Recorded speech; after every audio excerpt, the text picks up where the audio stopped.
Amém, gente?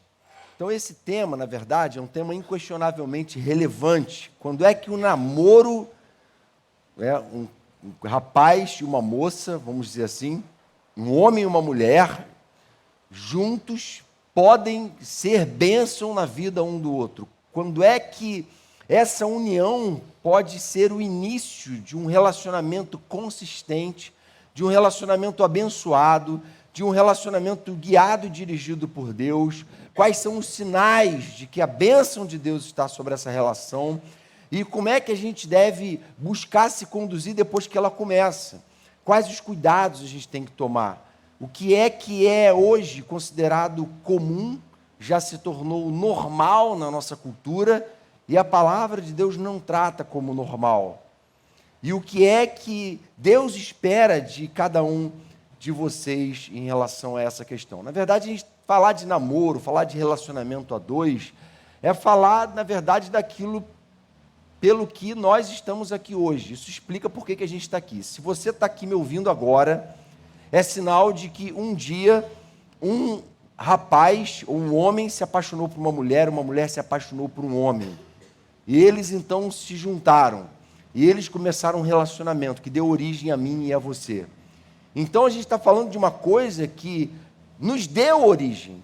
Uma coisa que é tão importante, é tão valiosa, tão preciosa, que faz vir à existência um ser humano criado à imagem e semelhança de Deus, tido por Deus como a coroa da sua criação.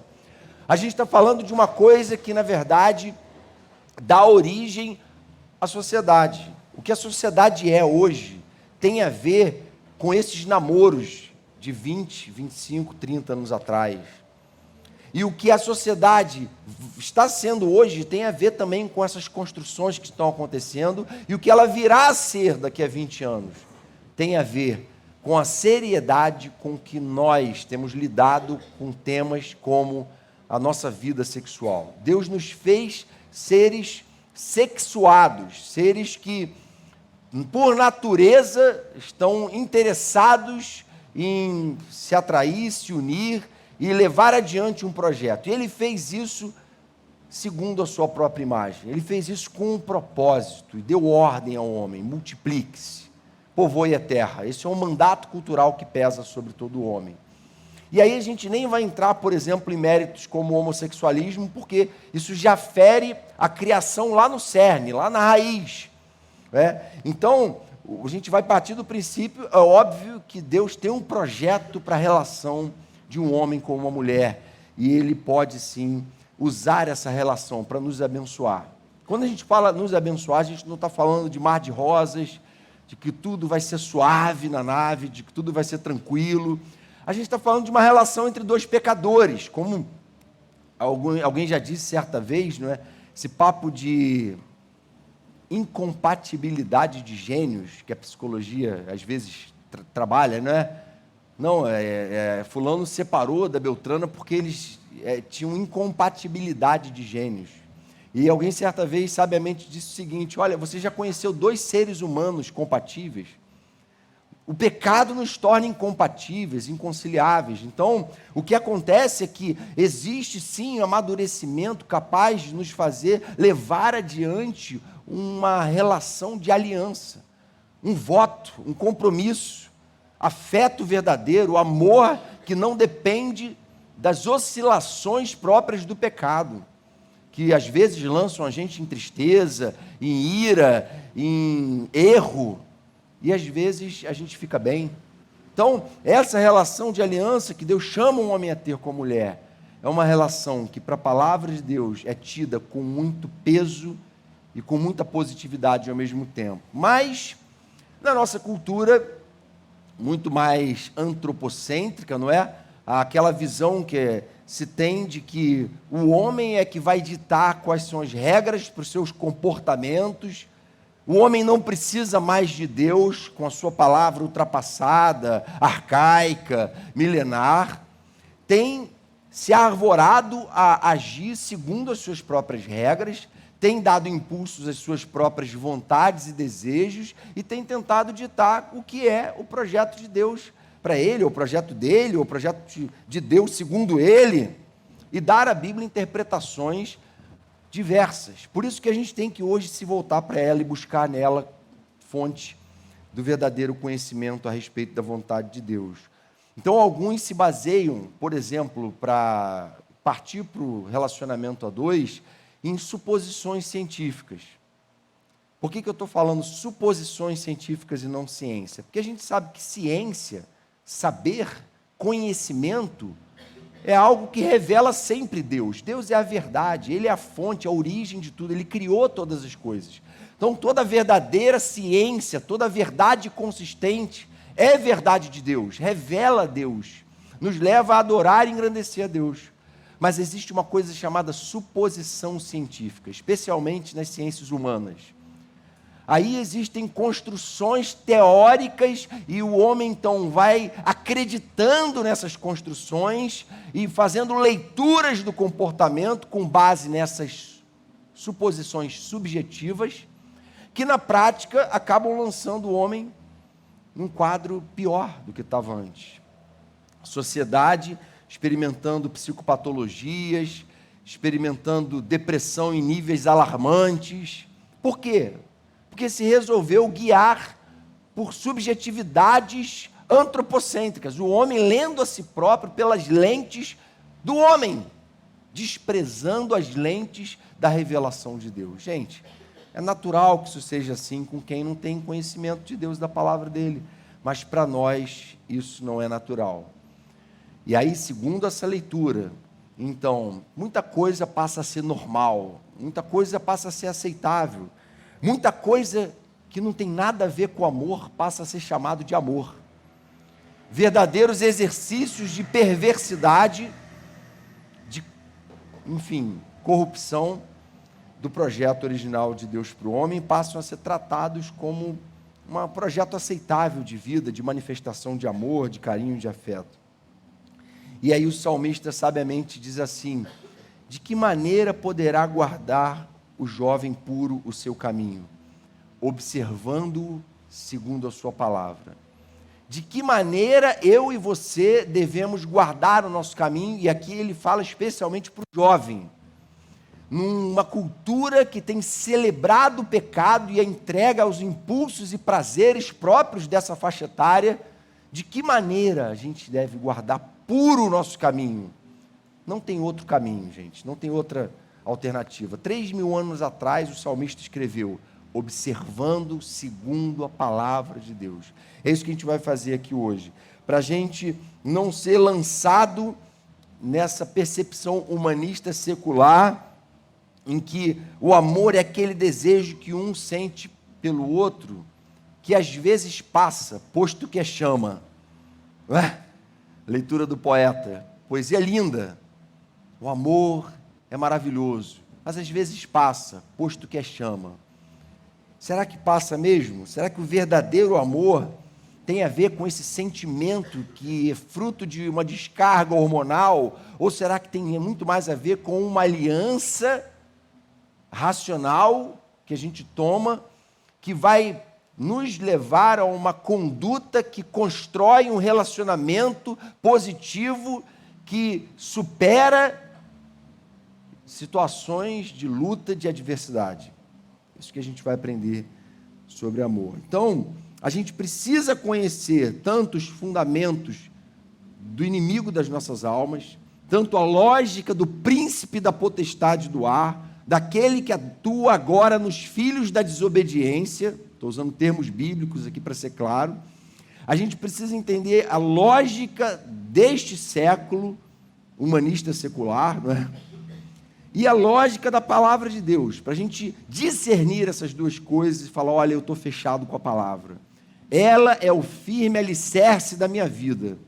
Quem pautou a sua vida nessa palavra construiu relacionamentos significativos, aprendeu o que de fato é amor, hoje está aí desfrutando não só da vida de pai, mas da vida de avô, com uma vida cheia de sentido, propósito, deixando um legado em todos os sentidos para a sua posteridade, fazendo história. Então a gente precisa conhecer isso. Agora, o fato de a gente estar focado na descoberta do propósito de Deus para a nossa vida afetiva não quer dizer que a gente não vá, é claro, enfrentar dificuldades. O pastor Felipe Niel, na semana passada, falou que muita gente, às vezes, vai para o casamento na expectativa de que vai ser feliz, e a outra pessoa, então, vai ser feliz, não é? Você pode projetar isso para a pessoa. Olha que expectativa pesada e cruel, de que a pessoa vai te fazer feliz. Mas, na verdade, a palavra de Deus nos faz enxergar o relacionamento de uma forma muito mais madura. Esses dias eu vi um meme, é meio bobinho, mas faz sentido. Vocês vão concordar comigo. Eu sou péssimo de piada. Até para ler meme eu sou sem graça. Então, mas eu vou ler mesmo assim. Relacionamento não é algo em que todas as partes se encaixam. Isso se chama Lego. Pô, gente, ri aí numa boa. Valeu, gente, valeu. Relacionamento não é algo, né, em que todas as partes se encaixam, o príncipe encantado, a princesa.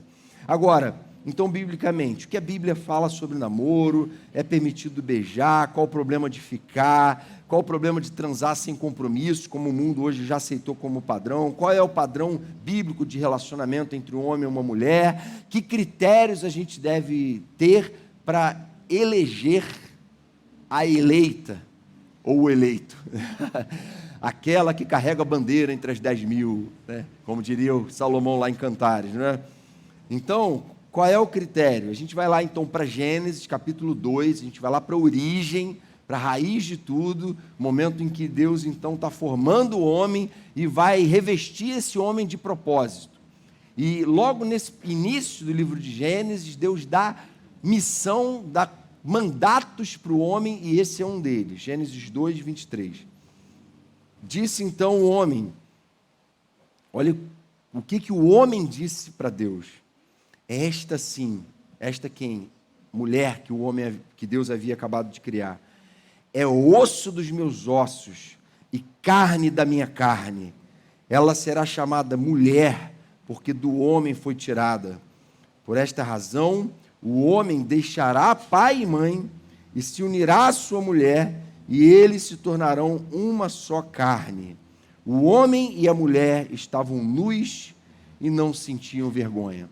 Homem e mulher estavam nus, não sentiam vergonha, não tinham pecado, foram criados perfeitos por Deus para uma relação em que os dois seriam uma unidade que refletisse a comunidade santa da Trindade, que refletisse a relação de Deus com a humanidade. Paulo fala isso, não é? Ele diz que no casamento o marido deve tratar a esposa como Cristo tratou a igreja, amando ela a ponto de entregar sua vida por ela, para apresentar a igreja santa, imaculada, sem mancha nem ruga. É uma relação em que o marido se entrega por amor e a mulher, em compensação, se reporta a ele como cabeça.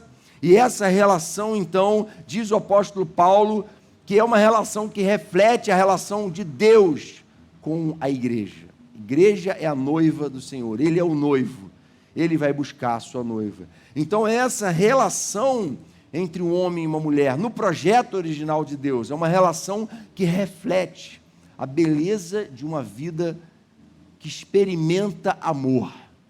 Deus fez o homem à sua imagem e semelhança, por isso Deus nos fez seres comunitários. Deus nos fez com desejo de viver em comunidade. A comunidade dá vida à nossa vida, a comunidade nos ensina, a comunidade nos faz crescer, e a família é a unidade mais básica dessa comunidade. E o casamento é a unidade mais básica da família. A relação a dois.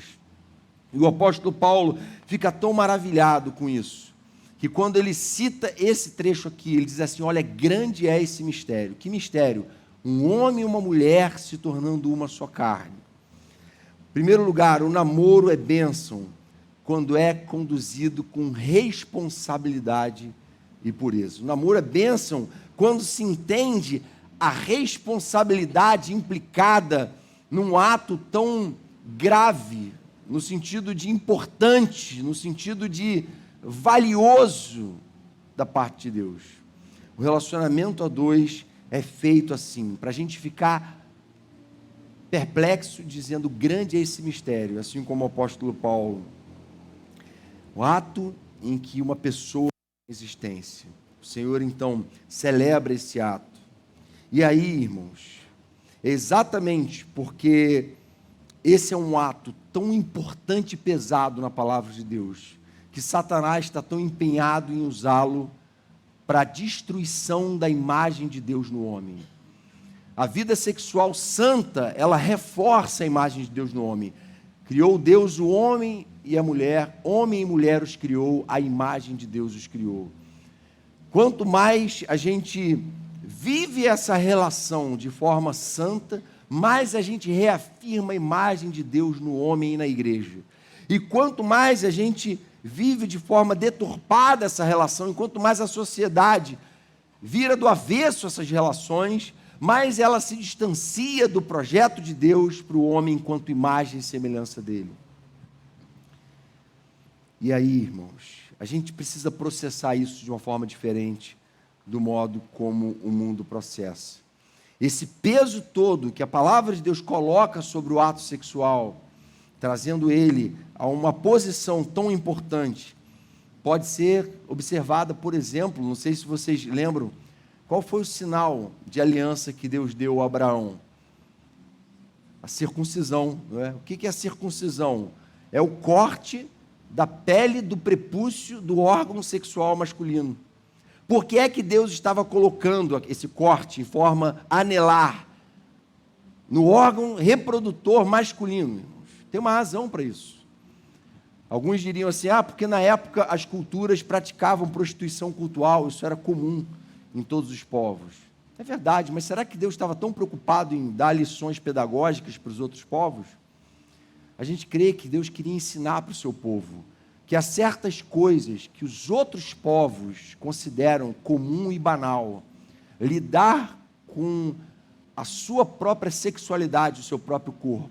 Que numa aliança com Ele, isso precisa ser visto de forma diferente. E Deus coloca o sinal ali para dizer duas coisas. Primeiro, eu não aceito imoralidade sexual. Você precisa santificar a sua vida sexual. Segundo, o fruto que nascer daí vai ser bênção para as nações. Eu vou fazer um povo surgir desses que têm a marca na genitália. Deus está colocando um peso enorme sobre essa questão, um peso que a nossa cultura não coloca. A nossa cultura banaliza o sexo, né? A nossa cultura afundada em pornografia, em imoralidade, em sujeira moral de toda forma, não consegue perceber o modo como Deus purifica e valoriza essa questão. E aí a gente vai para o Novo Testamento e vê a continuidade desse ensino em relação à pureza e seriedade. Olha o que o apóstolo Paulo diz em 1 Coríntios 6, verso 15. Acho que vale a pena você acompanhar a leitura aí comigo. Olha o que ele diz, 1 Coríntios 6, 15.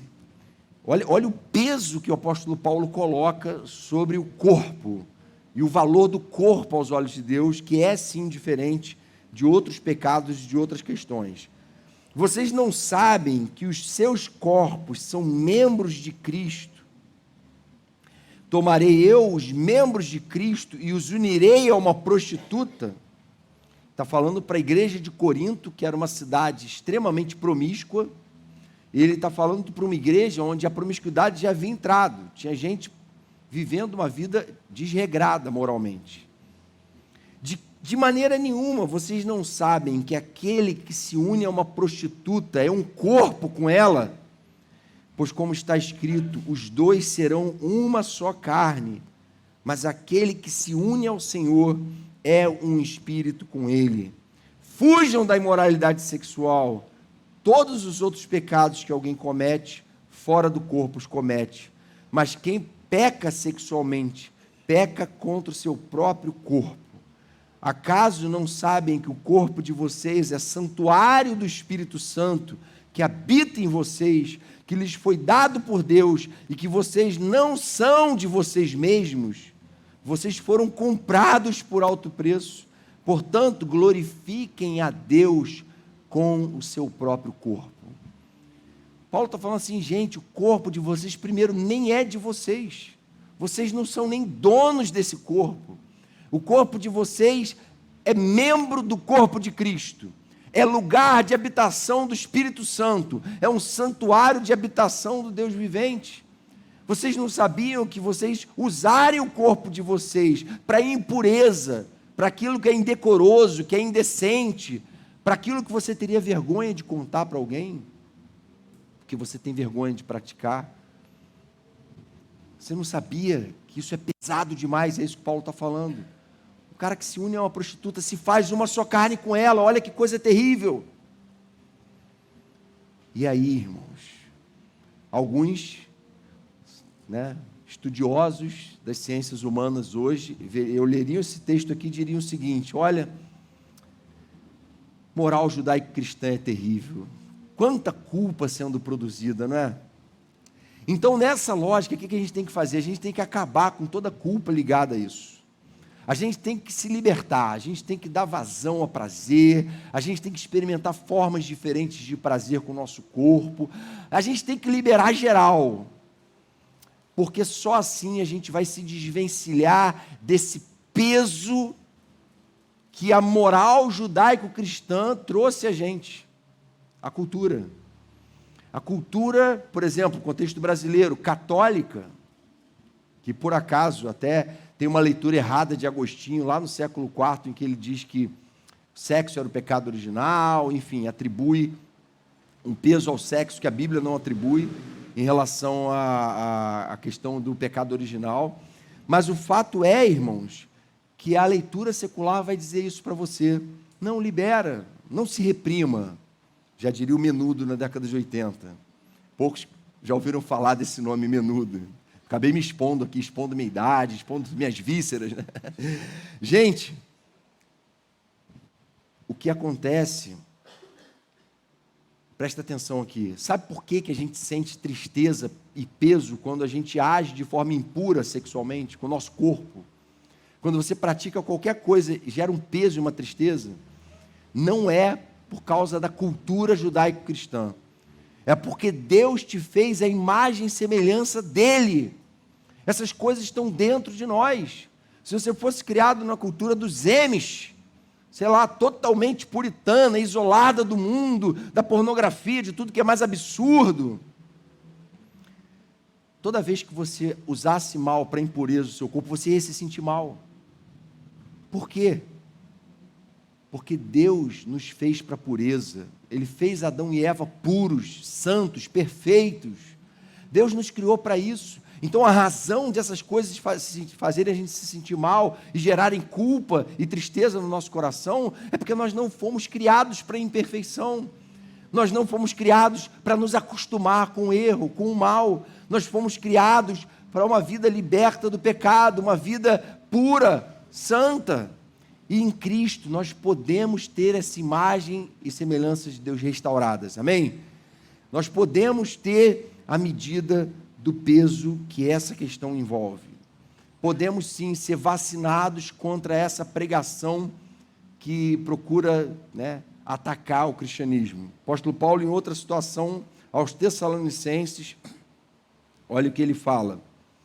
Falando ainda sobre imoralidade sexual, agora não mais a igreja de Corinto, mas a igreja de Tessalônica. Cada um saiba controlar o seu próprio corpo de maneira santa e honrosa, não dominado pela paixão de desejos desenfreados, como os pagãos que desconhecem a Deus. Neste assunto, ninguém prejudique seu irmão, nem dele se aproveite. O Senhor castigará todas essas práticas, como já dissemos e asseguramos. Está falando, gente, cuidado. Possuam o seu próprio corpo com temor e tremor diante de Deus. Não lute pela banalização do pecado. Não tente fingir que não tem nada a ver, que está tudo bem, que está de boa, porque é assim mesmo, a gente faz assim mesmo, a gente é assim mesmo. Não libera geral, o que ele está falando é isso. E nem tente se aproveitar de um irmão em Cristo, ou de uma irmã. Tem gente que faz isso. E ele está alertando, falando, não tenta se aproveitar, porque isso vai ficar feio diante de Deus, e o Senhor vai trazer a juízo essas coisas. E aí, irmãos, se a pessoa que você está namorando não respeita a sua convicção de fé, não respeita a imagem de Deus em você, que te impele a uma vida santa, que deseja se separar para o Senhor, que deseja ser um santuário do Espírito, não respeita e quer atropelar a ordem das coisas, e quer avançar, e quer te seduzir, essa pessoa está sendo usada pelo inimigo na sua vida. Se a pessoa sente, enfim, desejo e prazer, é natural. Seria até estranho se a pessoa não sentisse. É natural que sinta. Mas o que não é certo diante de Deus é a pessoa não estar junto com você na luta, pela abstenção, por se esperar o momento certo. Isso a gente tem que estar na luta. Essa é uma luta do verdadeiro casal de namorados cristãos. Esperar o momento em que eu vou deixar pai e mãe, em que eu vou deixar toda a dependência paterno-filial, em que eu vou assumir plena responsabilidade por todas as consequências possíveis desse ato. Se engravidar, vai ser bênção, porque eu já assumi totalmente a responsabilidade sobre esse ato. DST não tem como ter, porque só tem essa pessoa, não tem outro, não tem contágio, né? Ou então, se tiver, não vai ser por razão de pecado. Então, as implicações, a seriedade com que a palavra lida com isso, é uma coisa muito grave. A gente ouve, às vezes, jovens falarem assim, peraí, Jonas, mas a Bíblia fala contra o sexo antes do casamento, a Bíblia fala mesmo sobre castidade, isso não é uma cultura católica, não. E a gente vê na lei uma revelação clara de Deus, está lá em Deuteronômio capítulo 22, tem alguns momentos, mas esse Deuteronômio capítulo 22 é um pouco mais claro na lei lá. Deuteronômio 22, 20, se quiser anotar aí. Tinha um cara que tinha se casado com uma mulher, e aí depois que ele se casou com a mulher, ele alegou que ela não era mais virgem, ele queria se separar dela. E aí, olha o que a lei de Deus prevê nesse caso. Primeiro que por aí você já sabe que era errado, diante da lei, né? E aí a lei diz o seguinte: se a acusação for verdadeira e não se encontrar prova da virgindade da moça, ela será levada à porta da casa do seu pai, e ali os homens da sua cidade a apedrejarão até a morte. Ela cometeu um ato vergonhoso em Israel, prostituindo-se enquanto estava na casa de seu pai. O que a lei está dizendo é que isso é uma abominação. A prática da fornicação e da prostituição, do sexo sem compromisso, da libertinagem, é uma abominação diante de Deus. Deus tem um caminho para a santificação da vida sexual. E aí, irmãos, a gente poderia dizer o seguinte: será que isso daqui é só porque era no tempo da lei? Será que aquilo que a lei condena e trata como abominável lá, milênios atrás, hoje continua valendo? O que era errado lá, será que agora continua sendo errado? Afinal de contas, Jesus já morreu por nós na cruz. Irmãos, tudo o que era moralmente errado 4.000 anos atrás, continua sendo totalmente ofensivo a Deus hoje. Continua sendo abominação diante de Deus hoje. Continua nos fazendo merecedores da condenação e da morte.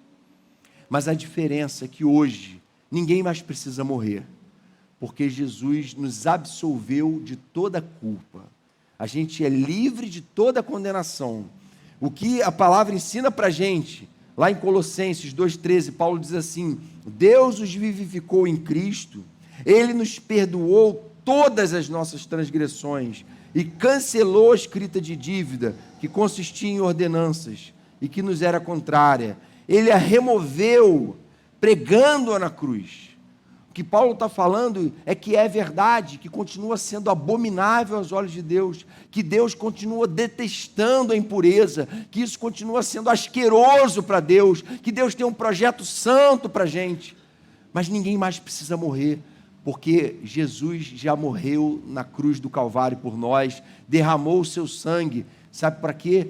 Para que você, que assim como eu, chegou na igreja com uma experiência devastada, com a sexualidade devastada, cheio de impureza no coração, conheça a libertação que ele tem e como projeto. Amém? Eu lembro que quando eu me converti, eu vim do mundão, tive experiências no mundo em relação à vida sexual. E quando eu me converti, gente, Deus preencheu meu coração, me deu um sentido para a vida, tamanho, que eu resolvi que não ia namorar. Eu fiquei 2 anos sem namorar. Eu falei, eu não posso namorar. Porque se eu namorar, eu vou cair. Eu não estou preparado para namorar o namoro que Deus tem para mim, o namoro santo. E a minha relação com Deus é o que há de mais importante. Entende? O que Deus espera de nós é que a gente tome atitudes como essa. Pô, não estou preparado, esse negócio está impregnado em mim. É um ídolo que eu preciso derrubar ainda. É muito forte, é mais forte que eu, é um pecado que eu não consigo vencer. São impurezas que me fazem sentir mal diante de Deus. Então o que eu vou fazer? Vou afrouxar e me entregar? Não, eu vou continuar lutando, buscando a pureza que vem dele. Já purificado de toda condenação, já livre de todo cheiro de morte que o pecado traz. Mas exatamente esse aroma de vida é que nos faz querer viver na presença de Deus. Essa consciência da graça de Deus, irmãos, é muito importante. Veja bem, toda vez que a gente cair e vacilar em relação à vida sexual, à questão do corpo, a questões relacionadas ao corpo, a gente vai se sentir mal, a gente vai se sentir pesado, mas a gente não pode deixar o diabo usar essas situações para nos distanciar ainda mais de Deus, para nos achatar ainda mais. A gente tem que compreender o que Jesus foi fazer na cruz. O texto diz que ele perdoou todas as nossas transgressões. Ele não diz assim, ele perdoou todas as transgressões que você cometeu antes de se converter.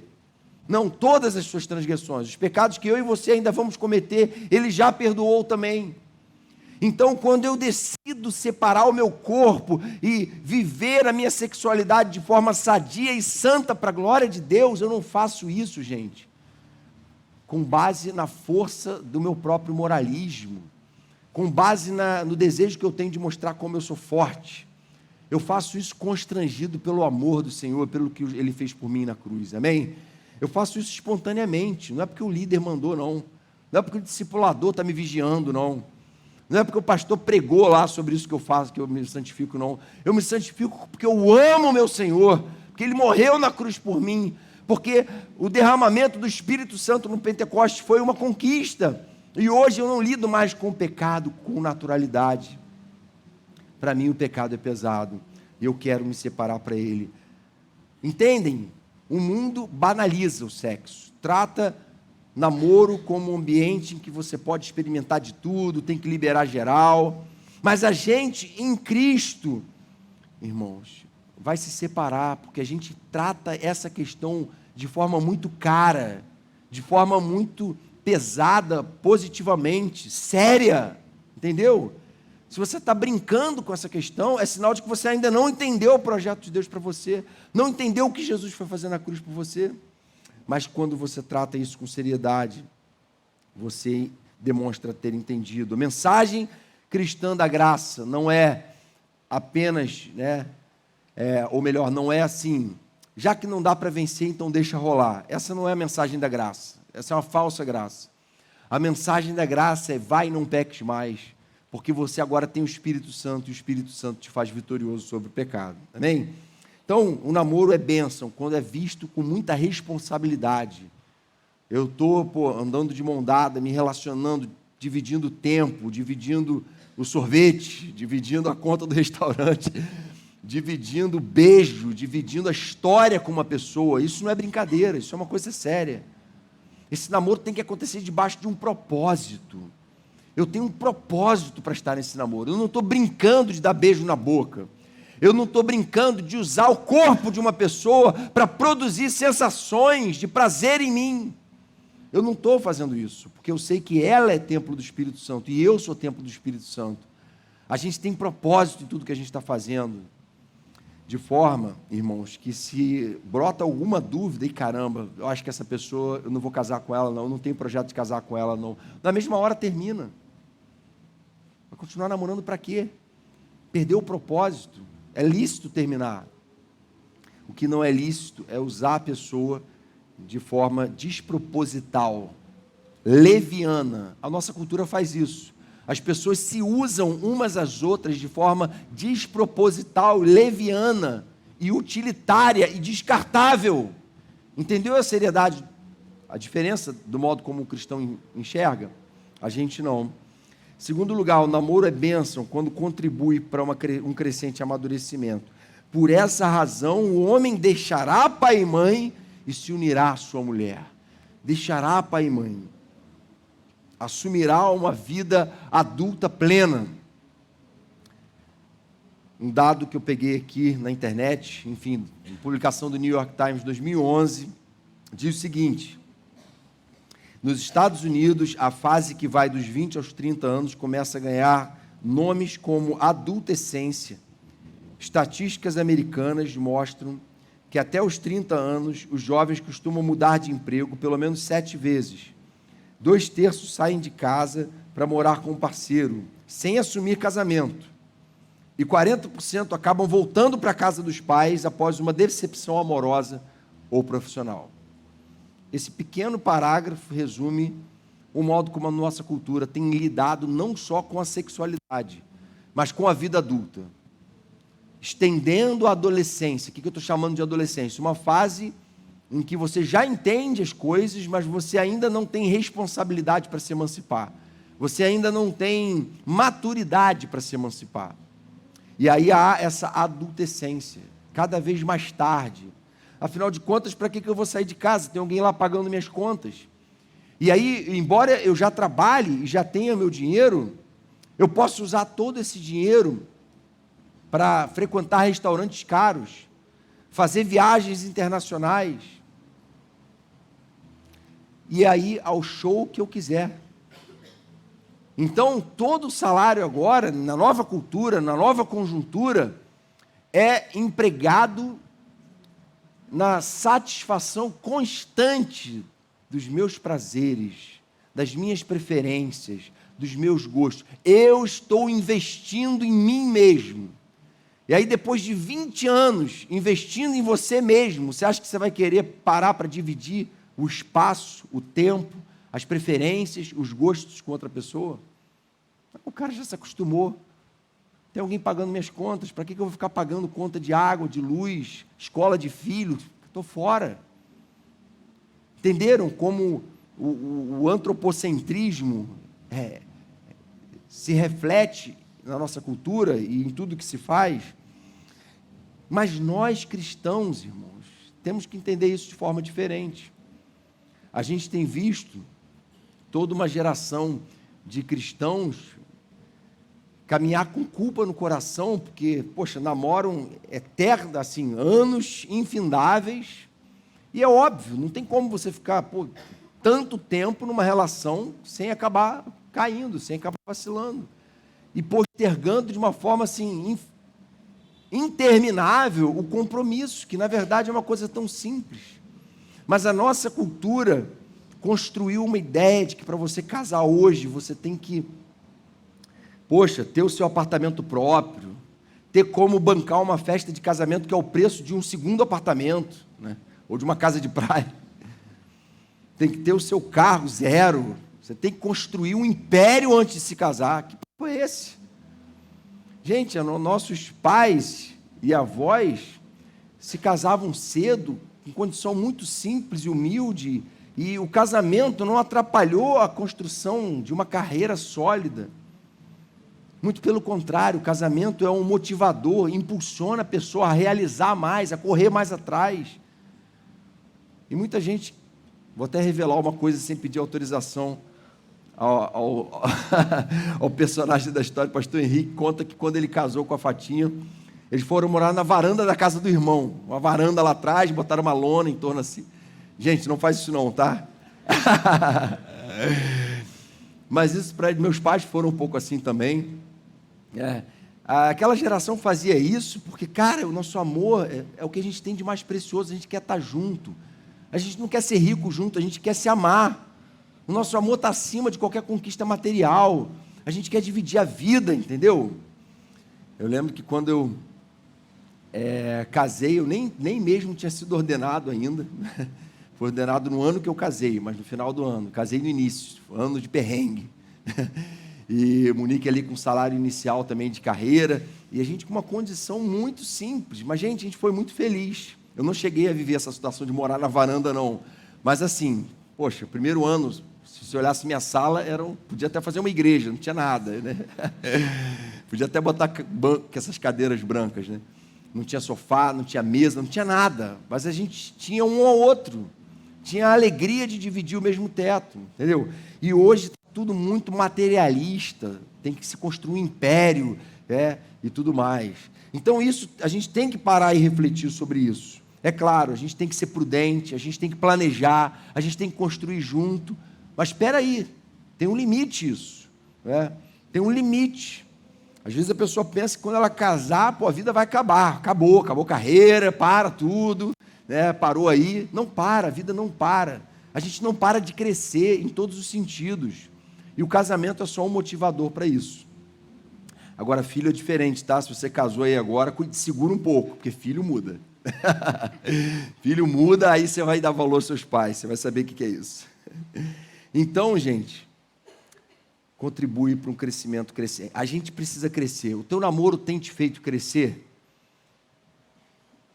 Namoro tem que ser um relacionamento que faz a gente crescer. Alguns perguntaram para a gente, qual é a idade que a gente deve namorar, e tem uma orientação da igreja que o ideal é que seja a partir dos 16, não antes dos 16. Aí já teve gente que diz assim, a igreja proíbe de namorar antes dos 16. Não é verdade, a igreja não proíbe nada. Essa questão é a questão do adolescente lá com o pai e com a mãe. No caso da minha filha, por exemplo, eu estabeleci a idade de 34. Então, assim, cada um... Irmãos, orem por mim, ela vai fazer 13 anos semana que vem. Eu nunca pensei que esse dia fosse chegar. Ele está chegando. Então, enfim. Mas é óbvio que existe o bom senso. Por quê, gente? Que coisa triste ver gente nova demais namorando, se tornando possessiva, atrapalhando o relacionamento da pessoa com os amigos, já não consegue mais ter tempo para jogar bola, para fazer nada, que é normal fazer na adolescência. Mas não pode mais, porque agora o namoro é aquela coisa obsessiva, possessiva, de quem não tem maturidade para conduzir um relacionamento. Quando a gente fala não namora cedo demais, não é para prejudicar a pessoa, para poupar ela desse tipo de experiência ruim. A pessoa se torna controladora, ciumenta, o cara não pode nem mais continuar no ministério, na igreja. Para ir lá ensaiar você tem tempo, mas para mim você não tem. Para resolver o problema da igreja você tem tempo. Aí começa essa imaturidade que não tem fim, essa possessividade, começa a medir tudo. E isso é muito ruim, porque vai ceifando a possibilidade de oportunidades de viver uma juventude produtiva na obra de Deus e para a glória de Deus. Então a gente tem que tomar cuidado com isso. Então, irmãos, o apóstolo Paulo ensina para a gente que há uma forma de a gente viver essa experiência, amadurecer, e essa solução apresentada por ele ao casamento, da santificação. Ele fala assim, olha, se vocês não conseguem se controlar, está lá em 1 Coríntios 7, 8, se vocês não conseguem se controlar, devem casar-se, pois é melhor casar-se do que viver ardendo de desejo. Veja como é que num versículo ele resolve toda a sua vida. Ele está falando assim, gente, é simples, é objetivo. O que está faltando para casar? Planeja, sonha com isso. Dá um passo na direção de Deus, que Ele vai te ajudar e te impulsionar. E vai te honrar, vai honrar o teu propósito. Ele está vendo a sua intenção santa. Ore por isso. E siga esse propósito. Porque a solução para viver ardendo de desejo é casamento. Ele não diz que arder de desejo é ruim. Ele não diz que o desejo sexual é ruim. Ele não diz que o abrasamento é ruim. Ele está dizendo assim, você tem que canalizar isso para uma sexualidade vivida de forma santa para a glória de Deus. Os jovens de hoje querem ser independentes naquilo que lhes dá prazer, mas dependentes naquilo que é chato, não é? Pagar contas, resolver questões. Namoro cristão precisa ser para toda a vida. Não precisa. O namoro cristão não precisa ser para toda a vida, mas precisa existir com essa intenção. É errado eu namorar, sei lá, 1 ano, 2 anos e terminar? Não. Mas 1 ano que você namorou, durante esse ano inteiro você tinha que ter um propósito. É errado você namorar sem propósito. Namoro não é um compromisso indissolúvel. Casamento é indissolúvel. Deus odeia o divórcio. Deus não permite, não aceita que eu e você tratemos o casamento como uma experiência. Eu vou ter essa experiência, se não der certo eu separo. Hoje em dia é comum as pessoas falarem isso. Ué, se não der certo, gente, não tem problema, a vida continua, eu arrumo outra. Não é assim que Deus vê. Mas por isso, por quê? Porque o casamento leva às últimas consequências, uma só carne. Mas namoro não é indissolúvel. O namoro pode terminar, e muitas vezes termina. E muitas vezes até, gente, ele fez a gente crescer. Ele nos deu experiências que prepararam a gente melhor para a vida. Mas chegou um momento que falou, cara, perdeu o propósito, o namoro não está aproximando mais a gente de Deus. A gente tem que rever. Por isso mesmo, porque ele pode se dissolver, não pode ter questões que são próprias de uma relação indissolúvel. A melhor campanha contra a gravidez indesejada e doenças sexualmente transmissíveis é a santificação do sexo ao projeto de Deus. Enfim, próximo ponto e último aqui. O namoro é bênção quando está no lugar certo em nossa lista de prioridades. Algumas perguntas que você deve fazer antes de namorar. Você que está aí orando há 3 anos, em jejum, ajoelhando no caroço de milho. O namoro precisa entrar dentro de uma ordem da nossa escala de prioridades. Primeira pergunta, como é que anda a sua relação com Deus? Não adianta, se você não tem levado a sério a sua relação com Deus, se Deus não está entronizado na sua vida, se Ele não reina sobre a sua vida, sobre o seu coração, se você começar a namorar, esse namoro provavelmente não vai dar certo, não vai ser bom.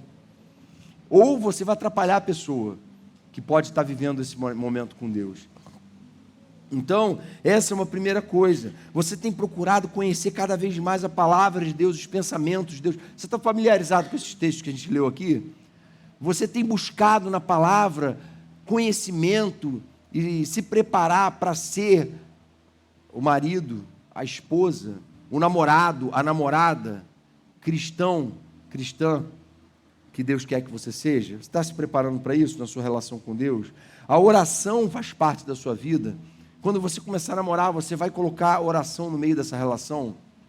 Tem gente que sempre ora tranquilo e tal. Quando começa a namorar, já não consegue orar com a pessoa. Tem um bloqueio para orar. Isso é um problema. Então, o namoro deve ser um ambiente de se construir uma relação em que Deus é a terceira dobra do cordão, em que Ele vai estar presente. Segunda na sua lista de prioridades aí, não é? Amar Deus sobre todas as coisas, não é? Como anda a sua relação com a sua família? Essa é a segunda pergunta que você deve fazer. Amar o próximo como a si mesmo. Não tem ninguém mais próximo do que quem mora junto com você. Você tem conseguido ter uma boa relação com a família? Tem gente que pensa assim, cara, eu não estou aguentando mais viver na casa dos meus pais, eu preciso sair de casa para me libertar dessa situação. Eu não me dou bem, eu bato de frente. E aí, eu queria dizer para você, se você vive batendo de frente com as pessoas que moram com você hoje, você provavelmente vai viver batendo de frente com a pessoa que casar com você. Você precisa aprender a viver em comunidade, a viver em família. E não tem lugar melhor para esse aprendizado do que a sua vida, sua família nuclear, sua família de origem.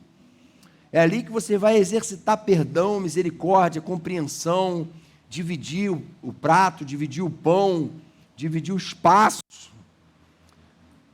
A maioria talvez saiba que eu tenho 4 irmãos, né? Lá em casa aquela escadinha, né? Minha mãe foi um depois do outro. E aí era assim, os 2 mais velhos, eu sou do meio, tem 2 mais velhos e 2 mais novos, né?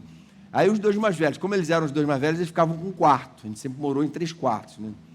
E os 3 mais novos ficavam no outro. Só que os 2 mais novos, eram muito zoados, muito. E eu sempre fui meio Caxias com as coisas, meio organizado, meio chato assim.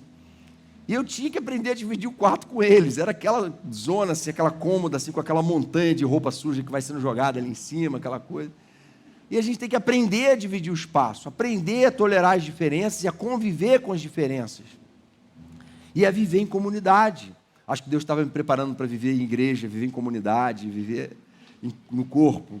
É um aprendizado, e a família é o lugar desse aprendizado. Ah, você está falando isso porque você não sabe o que eu já tive que experimentar com meu pai, com minha mãe, com meu irmão. Mas, gente, relacionamento humano, interpessoal, não é fácil em lugar nenhum. Não se iluda. Você olha para as famílias aqui na igreja, pô, família de comercial de margarina. Se você passar uma semana nessa casa, você vai ficar escandalizado. Como é que uma família de comercial de margarina pode se digladiar daquela forma? É igualzinho lá na sua família de origem, do mesmo jeito. A gente é pecador tentando se entender. A diferença é que a gente tem uma aliança com Deus, a gente tem a palavra dele para pautar a nossa vida, e a gente invoca essa palavra para dizer, olha, você passou do limite, você não pode falar desse jeito. Olha, você está se comportando errado, você não deve assistir esse tipo de coisa. E a gente se cuida, se trata. A gente não deixa o pecado crescer e destruir tudo. A gente vai buscando podar e tratar o que tem que ser tratado. Então, resolva suas questões com sua família. Viva e procure e persiga um bom relacionamento. Abraçar os pais, dizer que ama. Ter um bom relacionamento afetivo com a sua família de origem. Vai ser uma escola para o namoro e para o casamento abençoados na presença de Deus. Você elegeu uma prioridade importante na sua vida. Terceira, na lista de... Está anotando aí? Na lista de prioridades? Deus, família. Como anda o seu envolvimento com a obra de Deus? Seu envolvimento ministerial. Muita gente, quando começa a namorar, agora é só namoro, já não tem mais tempo para nada. Mas isso faz com que a pessoa hipertrofie a dimensão do relacionamento do namoro. Isso é muito ruim. O namoro se torna sufocante, tóxico. O cara não tem mais tempo para servir, para se doar, para paixões, inclusive a paixão de servir a obra de Deus no reino de Deus. Porque tem uma pessoa controlando ele ali, né? Monitorando o tempo todo. Isso é muito ruim, gente. Você deve ter essa percepção. Se você já namora, cara, eu quero mais é que essa, né, minha namorada, meu namorado, se engajem com a obra de Deus. Aquele lugar é o lugar que ele tem que ter prazer em estar lá. Se ele não tiver prazer em estar lá, ele vai estar daqui a pouco tendo prazer em estar no bar, vendo jogo, né?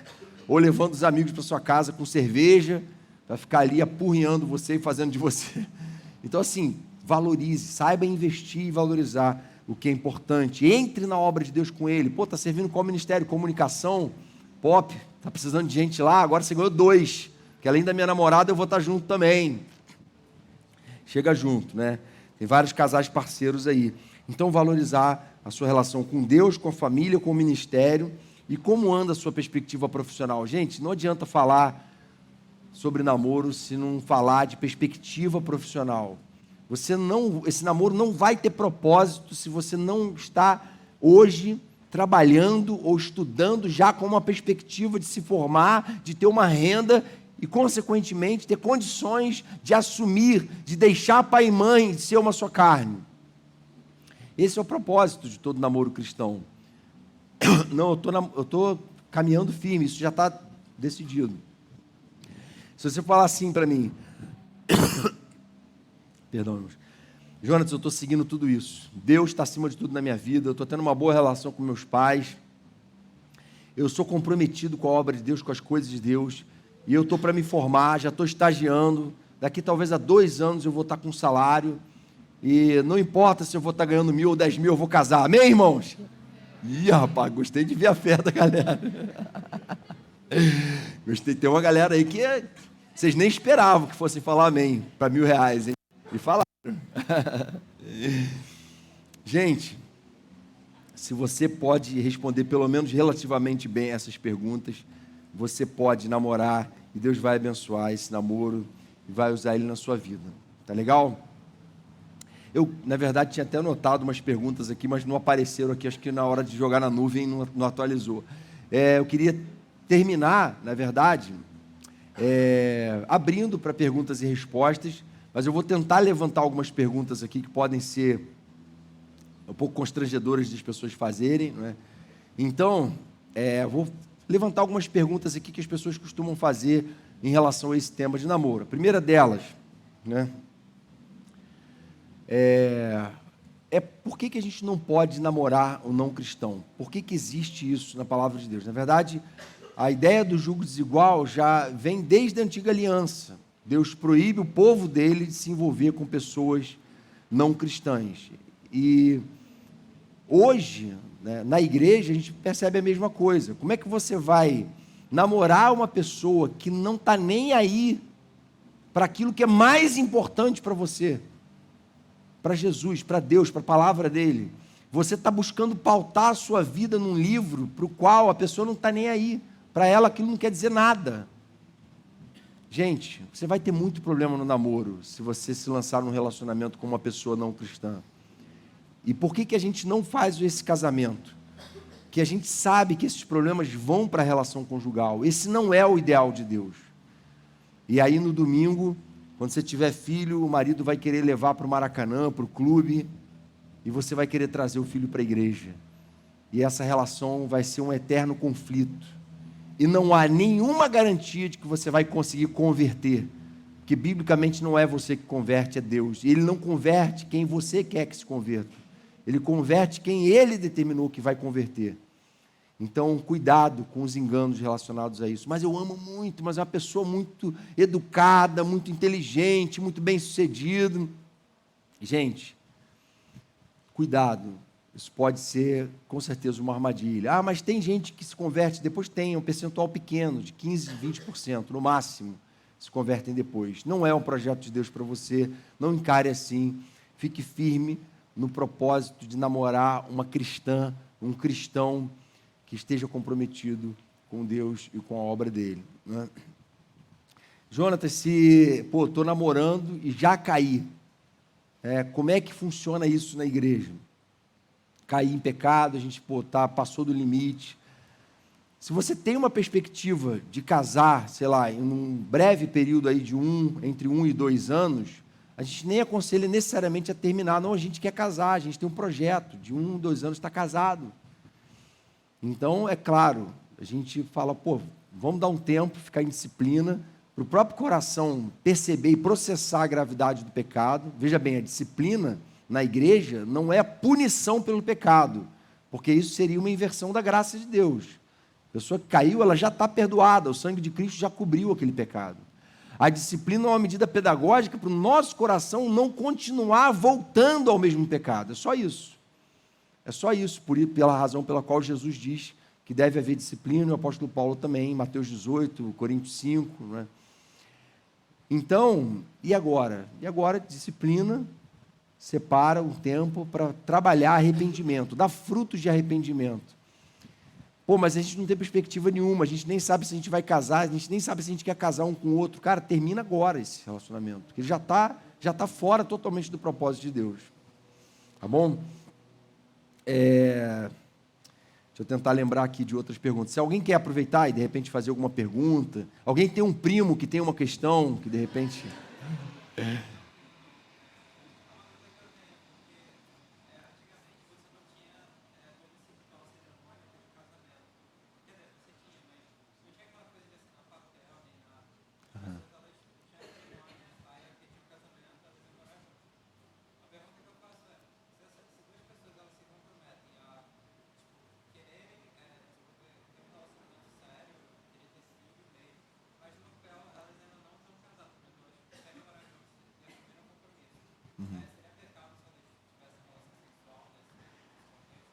Boa pergunta. Na verdade, ele está perguntando se a pessoa, por exemplo, ela deixou pai e mãe na prática, levou essa questão para a prática, deixou pai e mãe, se uniu à sua mulher, se tornaram os dois uma só carne. Então, assim, igual Isaac e Rebeca, né? Todo mundo usa esse exemplo de Isaac e Rebeca, que ficou apaixonado, beijou, e já levou para a tenda, e já consumou o casamento. Então, a gente está falando de uma cultura totalmente primitiva, né? De 4.000 anos atrás. Hoje a gente vive debaixo de leis, e essas leis civis existem para nos proteger. Uma relação, né, de casamento, ela tem uma série de leis prevendo a proteção das duas partes, que estão agora dividindo o mesmo teto, dividindo salário, dividindo a vida com os filhos. Então, quando se cria leis para dizer assim, a partir de agora o casamento tem que acontecer debaixo de uma união civil diante, né, das leis do nosso país, essas leis foram criadas para proteger. E não há sentido nenhum em um cristão não querer, não, eu quero casar com essa pessoa, ela é a pessoa de Deus para a minha vida, eu vou viver com ela para o resto da vida, Ah, mas eu não quero viver, eu não quero ter essas leis, eu não quero assinar esse documento, não. Eu não quero casar no civil com essa pessoa, não. Qual é a razão disso? Não existe. Se houve entrega plena, houve entrega plena. Os dois se entregaram, os dois agora são uma só carne. Se eles são uma só carne e essas leis são para garantir os direitos de uma só carne, cara, eu quero essas leis, eu quero estar debaixo dessas leis. Então a gente entende que o que é o casamento? Um homem e uma mulher se unem e se casam debaixo das leis do país. Eles dois tomaram a decisão. O casamento, veja bem, o pastor não faz o seu casamento. Vocês fazem o casamento um com o outro. O casamento é uma aliança entre duas pessoas diante de Deus. Ninguém faz o seu casamento. E você é responsável pela decisão que você tomou, pela pessoa que você escolheu entre as 10.000 e por manter o voto que você fez diante de Deus para toda a vida. Entendeu? Mas aí vamos pegar um outro caso aqui. O casal chegou na igreja já com filho, morando junto há 10 anos e tal.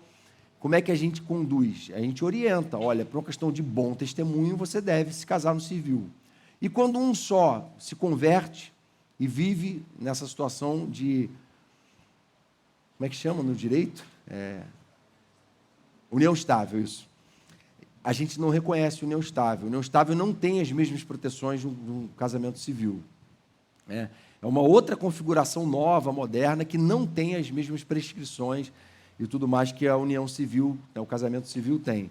Então, se a pessoa já vive uma união estável e tal, se converteu, e ela quer se casar porque ela se converteu, então ela quer dar um bom testemunho, quer mostrar que o relacionamento dela é para valer mesmo, mas a outra parte não quer, a gente fala, não, então você pode até se batizar e ser recebido como membro, mas com o compromisso de assim que a outra parte quiser, vocês vão fazer esse casamento, pelo menos no civil, para dar um bom testemunho de que esse casamento é para valer, essa relação é realmente no papel. Ah, mas é só papel, então a igreja está preocupada com documento, com papel, com cartão. Não, a gente entende que esse papel ele revela muito.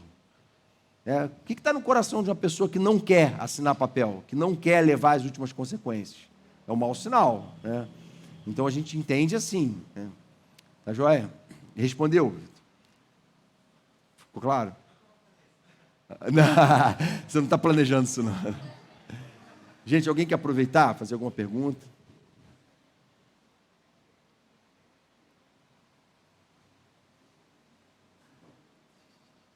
André?